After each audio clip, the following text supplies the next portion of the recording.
Hello అండి. నమస్తే. నేను శ్రీలక్ష్మి. అందరూ ఎలా ఉన్నారండి? నేనైతే బాగున్నాను. ఈరోజు మన వీడియోలో చూస్తున్నారు కదండీ! కొబ్బరి పీచుతో అన్నమాట. ఎప్పుడూ మనం వేస్ట్ అని పడేస్తూ ఉంటామండి. కానీ ఈ వీడియో చూస్తే కనుక అసలు పడేయరు. చక్కగా ఈ విధంగా ఉపయోగపెట్టుకుంటారండి. అంత బాగుంటుంది. ముందుగా ఈ విధంగా కొబ్బరి పీచుని విడదీసుకొని పెట్టుకోవాలండి. తర్వాత దువ్వెనతో ఈ విధంగా దువ్వాలండి. అంటే దానిలో ఉండే పొట్టు అలాగే చిన్న చిన్నగా సన్నగా ఉండే పీచులు కూడా వచ్చేస్తాయన్నమాట. మనకి కాస్త పొడవుగా ఉండే పీచే అవసరం అండి. అందుకే ఈ విధంగా దువ్వితే పొట్టు అలాగే సన్నటి పీచులన్నీ వచ్చేస్తాయి. ఈ టిప్ ఎక్సలెంట్‌గా వర్క్ అవుతుందండి. తప్పకుండా ట్రై చేయండి. ఇలా తయారు చేసుకున్న తర్వాత ఇప్పుడు ఇంకా కొద్ది కొద్దిగా తీసుకుని ఒక చివర్లో అయితే ఇలా టేప్ చుట్టేస్తున్నానండి. టేప్ అయినా పర్వాలేదు. లేదంటే దారంతో కొంచెం కట్టుకున్నా పర్వాలేదు. అలా మనకి ఎన్ని కావాలంటే అన్ని రెడీ చేసుకోవచ్చండి. నేనైతే ఇక్కడ 5 రెడీ చేసి పెట్టుకున్నానండి. ఇప్పుడు మళ్ళీ మనకు కావాల్సింది ఒక చిన్న పుల్ల అనమాట. కొంచెం స్టిఫ్‌గా మనకి త్వరగా విరిగిపోకుండా ఉండేలాగా కొంచెం గట్టి పుల్లని తీసుకొని ఈ విధంగా ఒక్కొక్క దాన్ని పెడుతూ చక్కగా టేప్ చుట్టండి. ఇంకసలు చాలా బాగుంటుందండి. అస్సలు ఊడనే ఊడదు. ఇప్పటికే మీకు అర్థమైంది కదండీ! ఒక అందమైన బ్రష్‌నైతే తయారు చేసుకున్నాము. చాలా బాగుంటుంది. ఎక్స్ట్రా ఉండే ఈ పీచులు కూడా కట్ చేస్తున్నాను చూడండి. ముందు వైపున కూడా మనకి బ్రష్ దగ్గర కూడా కొంచెం హెచ్చుతగ్గులుగా ఉన్నవన్నీ కూడా కట్ చేసి మనకి సమానంగా చేసుకుంటే బ్రష్ చూడటానికి నీట్‌గా ఇంకా చాలా బాగుంటుంది. ఫినిషింగ్ కూడా. ఈ బ్రష్ మనం ఎలా కావాలంటే అలా వాడుకోవచ్చండి.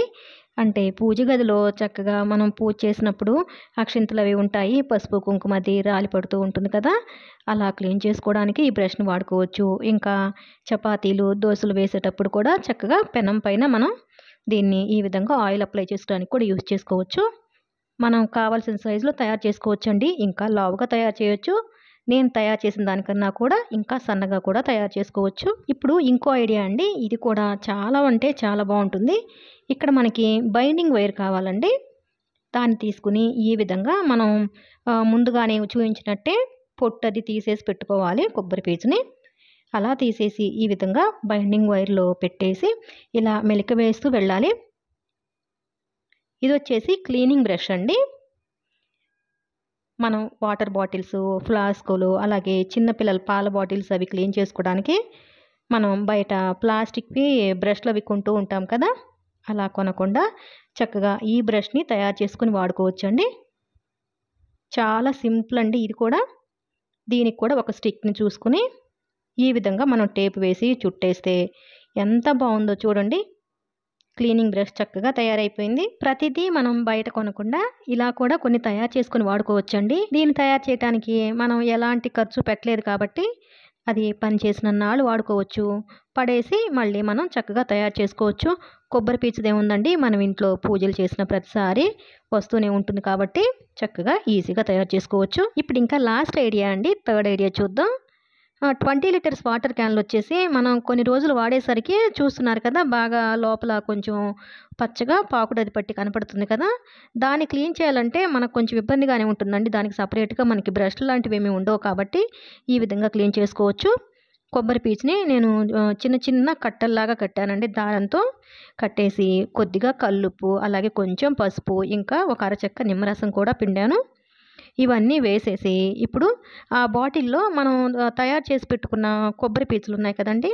వాటిని ఈ విధంగా వేసేస్తే లోపల చక్కగా క్లీన్ చేస్తాయి. కొద్దిగా నీళ్లు కూడా వేశానండి. ఇప్పుడు ఇంకా ఈ విధంగా షేక్ చేయడమే. అలా షేక్ చేస్తూ ఉంటే కొబ్బరి పీచు లోపల చక్కగా బ్రష్‌లాగా పనిచేసి చాలా బాగా క్లీన్ చేస్తుంది. అసలు ఎక్కడ పాకుడనేది ఉండదండి. అంత బాగా క్లీన్ చేస్తుంది. చూడండి ఈ విధంగా బాగా షేక్ చేయాలి అన్ని వైపులకి. కొబ్బరి పీచు అలాగే ఉప్పు, నిమ్మరసం అంతా తగిలేలాగా షేక్ చేయాలి. నేను తిరగేసి కూడా ఈ విధంగా అంటున్నాను చూడండి.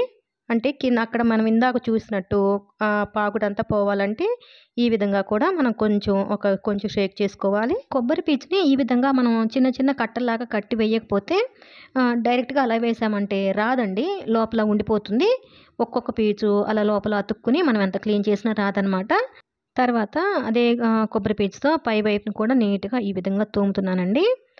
ఈ కొబ్బరి పీచుని శుభ్రంగా కడిగేసి కొంచెం ఎండలో ఆరబెట్టుకుంటే మనం వాటర్ క్యాన్‌లు క్లీన్ చేయాలనుకున్నప్పుడల్లా ఉపయోగపడతాయి. చూసారా? పాచంతా పోయి క్యాన్ ఎంత క్లీన్‌గా ఎంత బాగుందో కదా! ఇవాల్టి వీడియో ఇంతేనండి. ఈ టిప్స్ అన్నీ మీకు కూడా బాగా హెల్ప్ అవుతాయి అనుకుంటున్నాను.